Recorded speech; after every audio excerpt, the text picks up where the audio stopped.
Welcome to our meeting, How to Write an Award-Winning Application.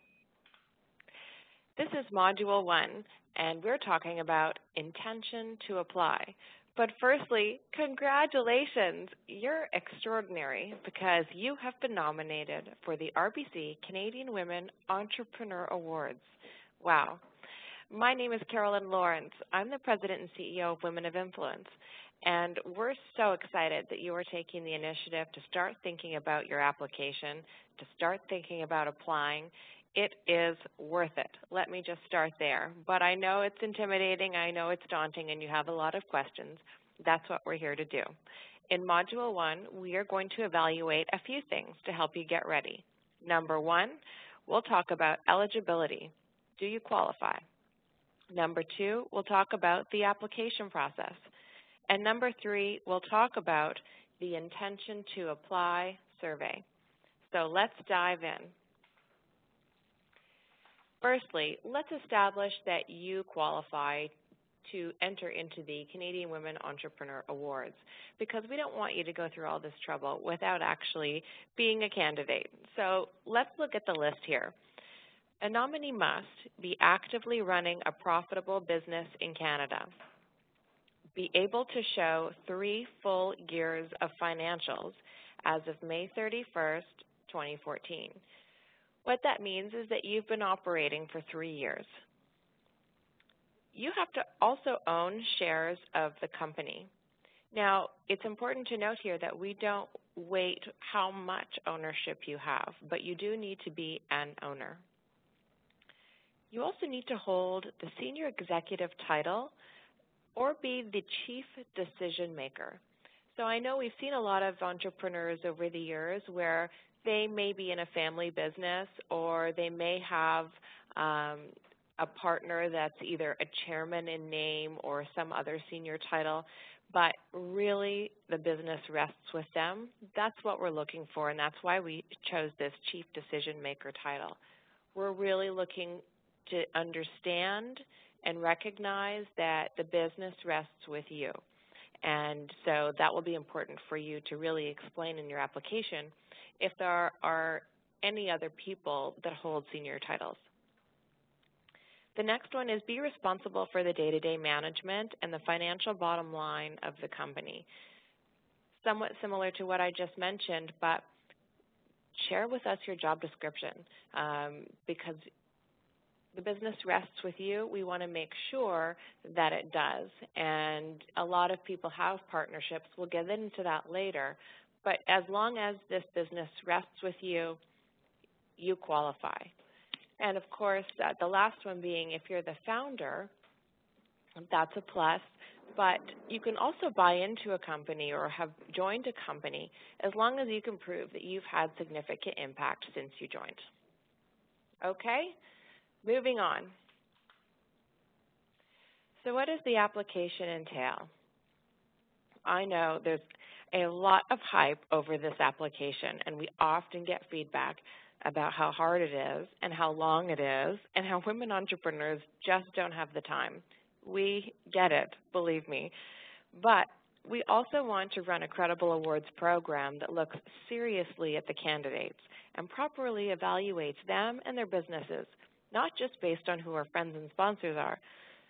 And thirdly, we have people to answer to too. Our sponsors take a lot of pride in being associated with Canada's preeminent awards program for women entrepreneurs.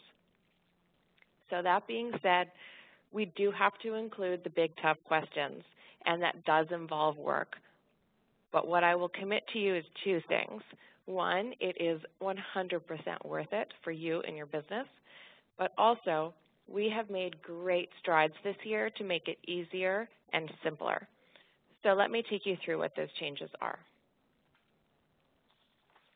Number 1, we'll start with the intention to apply survey.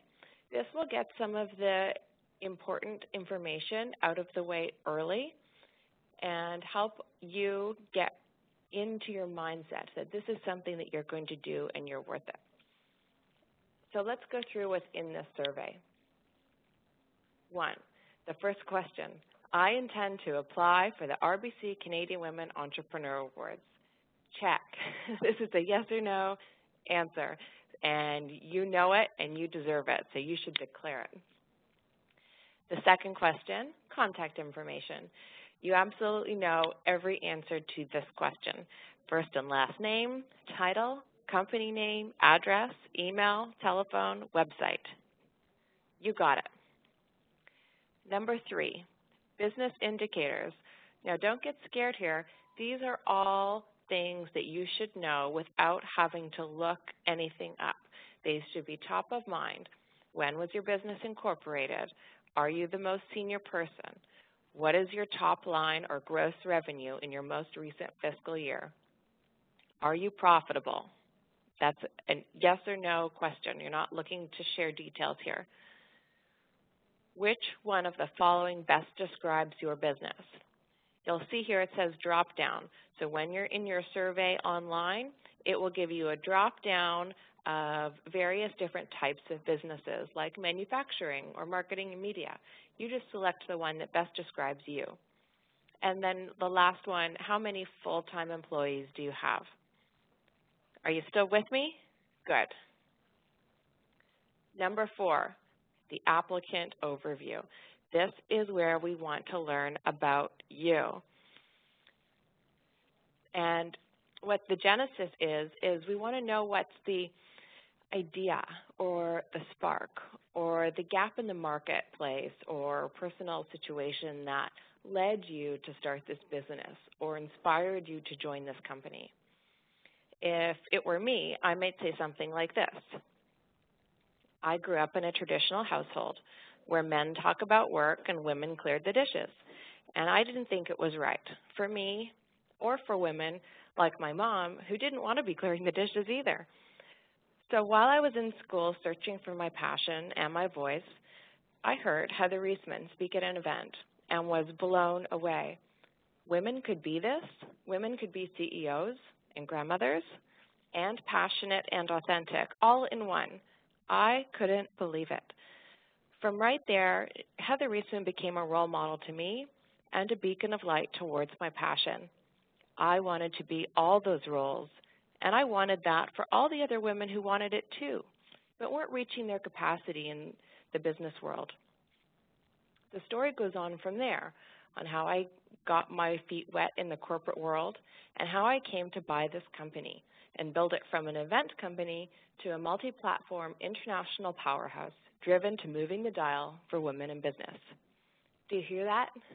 That's my passion, and that's spark. And I know you have it too. We all do. We're women entrepreneurs, and we spend our time and our effort creating value. So tell us about it. Don't overthink it. Don't delegate this. Just write. I know you've got it in you, and it's only 250 words, so you can do it. Lastly, go for it. Send in your intention to apply. Commit to do this for yourself. You've been nominated. Someone thinks that you are extraordinary and deserving of recognition. So make the leap and commit to yourself to do it. There's lots of time before your application is due, so you can do it now. The second thing you should do is join our LinkedIn group for the Canadian Women Entrepreneur Awards. This is an incredible resource for you to connect with like-minded female entrepreneurs across the country. There are women who've won, there are women who've applied, there are sponsors, and there are friends. And they can all help as you ask questions and go through this application process. That's what it's designed for. And the third, join us in Module 2 for the award category and how to select which award to apply for. Thank you, and we'll see you there.